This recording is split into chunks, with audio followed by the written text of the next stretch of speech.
Sir 2 తారీఖు వాళ్ళు application పెట్టుకుంటే 3 తారీఖు పోలీసులు తిరస్కరించారు. 4 తారీఖు హీరో కానీ హీరోయిన్ కానీ సినిమా ప్రొడ్యూసర్స్ కానీ ఎవరు థియేటర్ రావడానికి వీల్లేదు. ఈ థియేటర్లో మేము సెక్యూరిటీ ఇవ్వలేము. ఈ థియేటర్కు ఉన్నది ఒకటే దారి. ఈ దారిలో ఇంతమంది వేలాది మంది అభిమానులు వచ్చినప్పుడు మేము కంట్రోల్ చేయలేము, వద్దు అని తిరస్కరించారు. తిరస్కరించిన తర్వాత కూడా 4 తారీఖు 9:30 ప్రాంతంలో హీరో రావడం జరిగింది. రావడం కారులో వచ్చి థియేటర్లో పోయి సినిమా తెచ్చి మళ్ళీ కారులో వెళ్ళిపోతే పెద్దగా ఇంత ఇబ్బంది జరుగుతుండేనేమో లేదో నాకు తెలియదు. కానీ ఎక్స్రోడ్ చౌరస్తా కంటే ముందు నుంచే కారులో రూఫ్ టాప్ ఓపెన్ చేసి రోడ్ షో చేసుకుంటే థియేటర్లో పోవడంతో ఆ చుట్టుముట్టుతున్న 7-8 థియేటర్లలో ఉన్న సినిమా అభిమానులు మొత్తం ఇక్కడికే రావడంతో వేలాది మంది జమ అయినారు. ఆ గేట్ ఒక్కసారి హీరో కారు లోపలికి పంపించడానికి ఆ ఉన్న గేటు తెరవడంతో వేలాది మంది ఒక్కటేసారి ఉప్పెనలాకి వచ్చారు.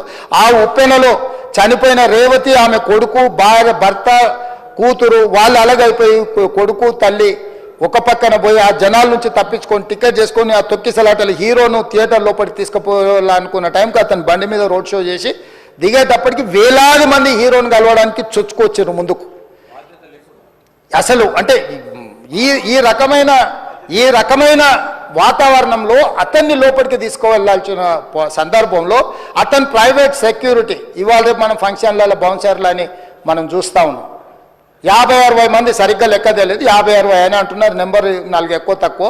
ఆ బౌన్సర్లు అందరు మీదికి వచ్చే అందరు అభిమానులను విపరీతంగా అడ్డంగా ఎట్లా పడితే అట్లా తోయడంతో అటు నుంచి అభిమానులు హీరోని చూడాలి, కలవాలని ఒకవైపు నుంచి వాళ్ళని హీరో దగ్గరికే రానియొద్దని ఆయన ప్రైవేట్ సెక్యూరిటీ వెనక్కి నెట్టడం వల్ల ఈ తొక్కిసలాటలో హీరో థియేటర్కి వెళ్ళి లోపలికి వెళ్ళి చూసినాక పోలీసులు ఈ మొత్తం క్రౌడ్ని ఈ మొత్తం అక్కడ ఉన్న జమైన జనాలను అందరిని కూడా తీస్తే ఒక తల్లి కొడుకు అక్కడ శవాలుగా పడి ఉన్నారు. ఆ తల్లి అంత తొక్కిసలాటలు కూడా నేను ఆ వీడియో చూసిన ఆ తల్లి లోపలికి వచ్చినప్పుడు కొడుకు చేయి పట్టుకొని ఎంత జాగ్రత్తగా కొడుకుని తీసుకొని వస్తుందో ఆ తల్లి ప్రేమ ఎట్లుంటుందో అక్కడ నాకు చూసి నాకు అర్థమైంది. ఆ శవాలుగా మారిన తల్లి కొడుకు చెయ్యి ఇడవలే అధ్యక్ష, అట్లే చెయ్యి బిగ్గర పట్టుకొని పోలీసు వెళ్ళి చూస్తే ఆ తల్లి ఆ పిల్లగాడు ఆ తల్లి ఆ చెయ్యి వదలకుంటే కన్నబిడ్డను పట్టుకుని తల్లి చచ్చిపోయింది అధ్యక్ష. అట్లాంటి సిచ్యువేషన్లో పోలీసులు తల్లిని కొడుకుని హాస్పిటల్కి అక్కడ ఫస్ట్ ఎయిడ్ ట్రీట్మెంట్ చేసిండ్రు. పోలీసులు ఏం డాక్టర్లు కాదు, హుటాహుటిన తరలించిండ్రు. హాస్పిటల్కి వెళ్ళిన తర్వాత తల్లి చచ్చిపోయింది, పిల్లోడు కోమాలుండు. ఆల్మోస్ట్ పోలీసులు పిల్లవాడు కూడా చచ్చిపోయింది అనుకున్నారు. బ్రెయిన్ డెడ్ అయింది, ఆక్సిజన్ అందక ఆ అబ్బాయికి. సో ఆ సిచ్యువేషన్లో వెనక్కి పోలీసులు వచ్చి హీరో గారికి విషయాన్ని తెలియజేసి హీరో గారు వెళ్ళిపోతే హీరో ఎందుకు వెళ్ళిపోవాలనుకుంటారు పోలీసులు అంటే ఇంకా వేలాది మంది అభిమానులు అక్కడనే ఉన్నారు.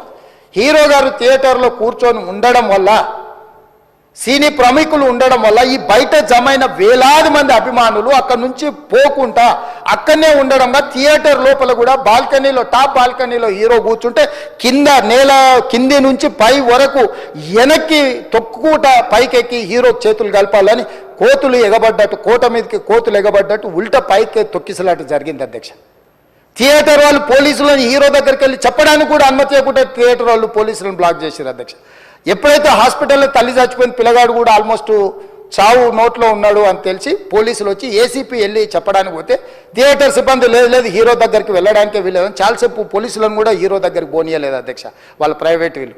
చివరికి ఏసీపీ కోపం వచ్చేసి మిమ్మల్ని అందరిని తీసి లోపల వేయాల్సి వస్తుందని అని చెప్పిపోయి హీరోకు ఏసీపీ క్లియర్గా ఇద్దరు చనిపోయినరు, మీరు ఇక్కడ కూర్చుంటే థియేటర్లోనగా థియేటర్ బయట ఉన్న వేలాది మంది ఈ సినీ అభిమానులను మేము కంట్రోల్ చేయలేకపోతున్నాం, లా అండ్ ఆర్డరు శాంతి భద్రతలు చేయి దాటిపోయినాయి, మేము లాఠీ చార్జ్ చేయాల్సిన పరిస్థితి ఉంది, మీరు దయచేసి వెళ్ళిపోండి, వచ్చిండ్రు చూసిండ్రు కదా వెళ్ళిపోండి అంటే లేదు నేను సినిమా అయిపోయే వరకు ఇట్లే కూర్చుంటానని పోలీసులతో చెప్పిండని సిటీ కమిషనర్ నాకు చెప్పడం జరిగింది అధ్యక్ష.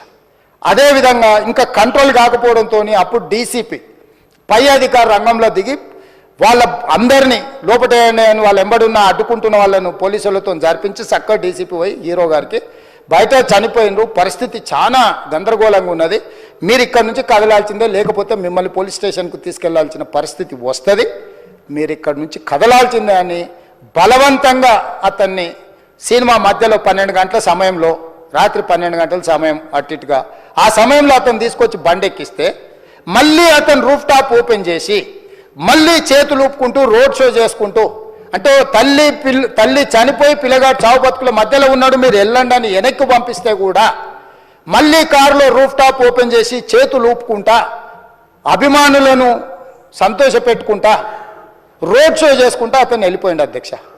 పోలీసులు కేసు చేసిరు. కేసు మీద థియేటర్కి సంబంధించిన కొంతమందిని అరెస్టు చేసిరు.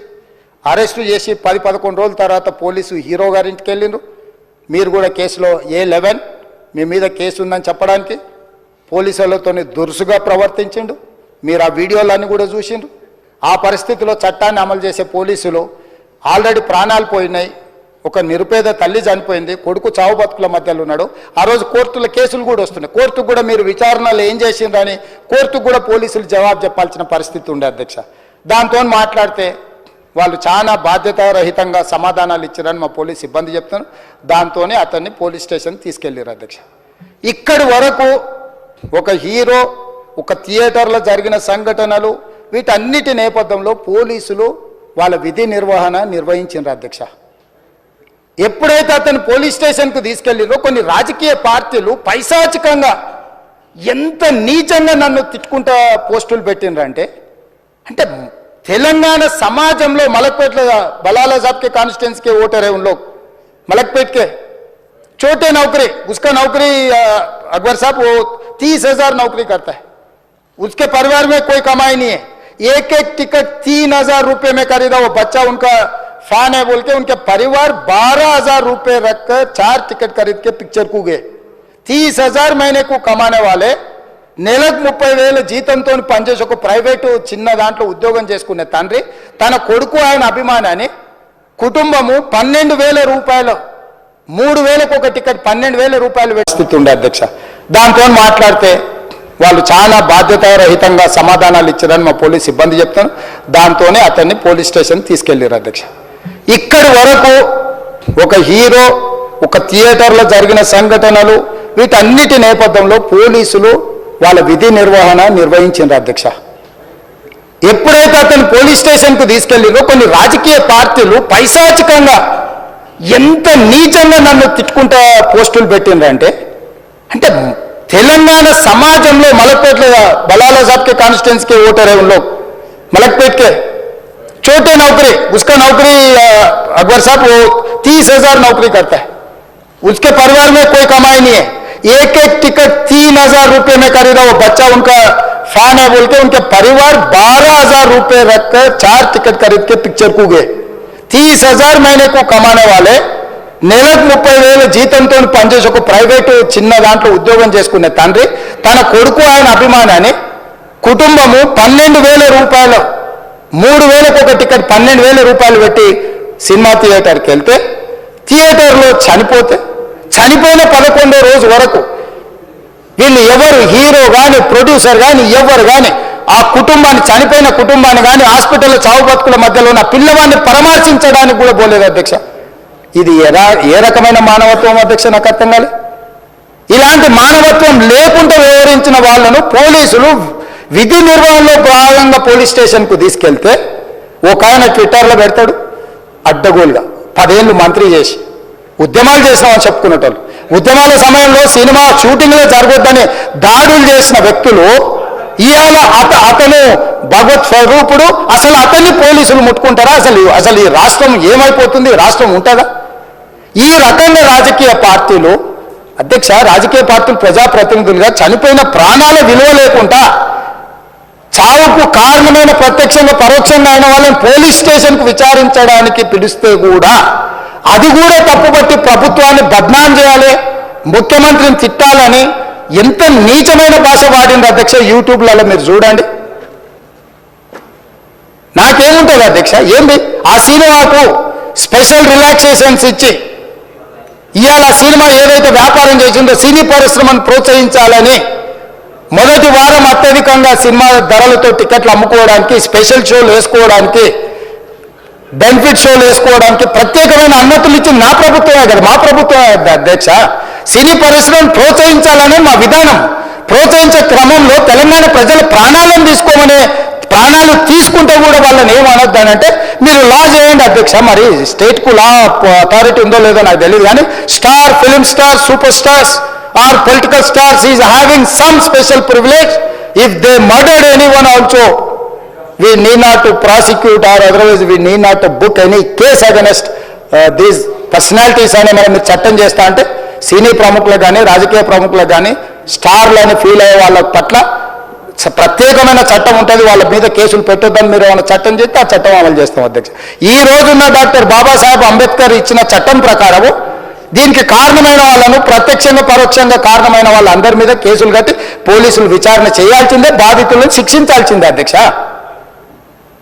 సో ఈ రోజు ఆ కుటుంబాన్ని ఆదుకోవడానికి ఈ రోజు కూడా ఆర్థికపరమైన విషయాల్లో కానీ దీంట్లో కానీ వాళ్ళు ఎవరు పెద్దగా ఆసక్తి, కనీసం సినిమా వాళ్ళు ఒక్కరోజు అతను పొయ్యి వస్తే సినీ ప్రముఖులందరూ అతని ఇంటికి వెళ్ళి అతనికి మొత్తం ఏదో కాళ్ళు చేతులు యాక్సిడెంట్లో పోయినట్టు కన్నీళ్లు గారుస్తారు.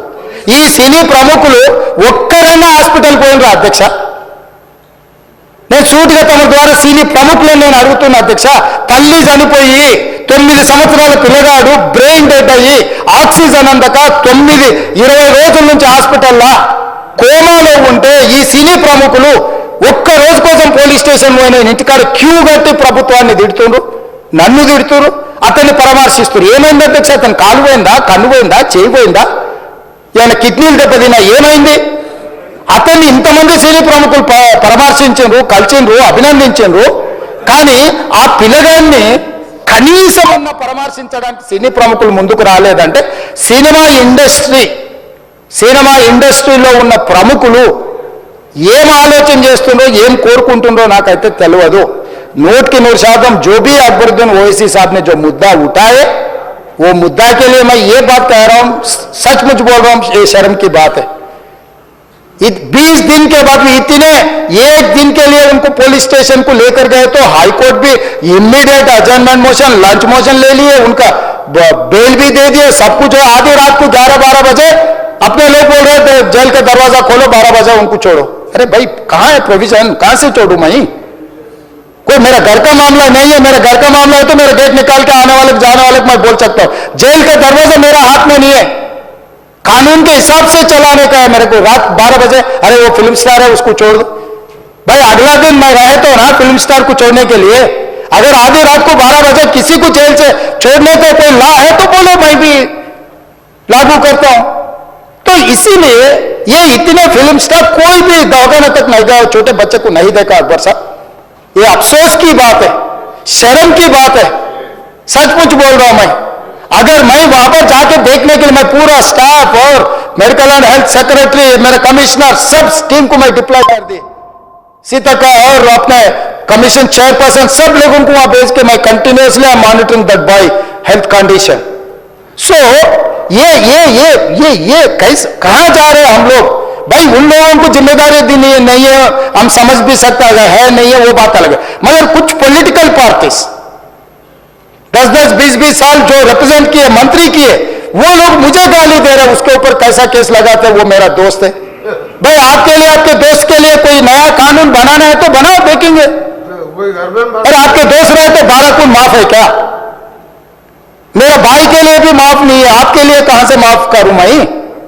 मेरे परिवार के लिए भी कोई नया कानून नहीं है. स्पीकर साहब, मैं ये कुर्सी में बैठा हूं, जो कानून है जो डॉक्टर बाबा साहब अंबेडकर जी ने जो कानून दिया, कानून के हिसाब से हम सरकार चलाएंगे.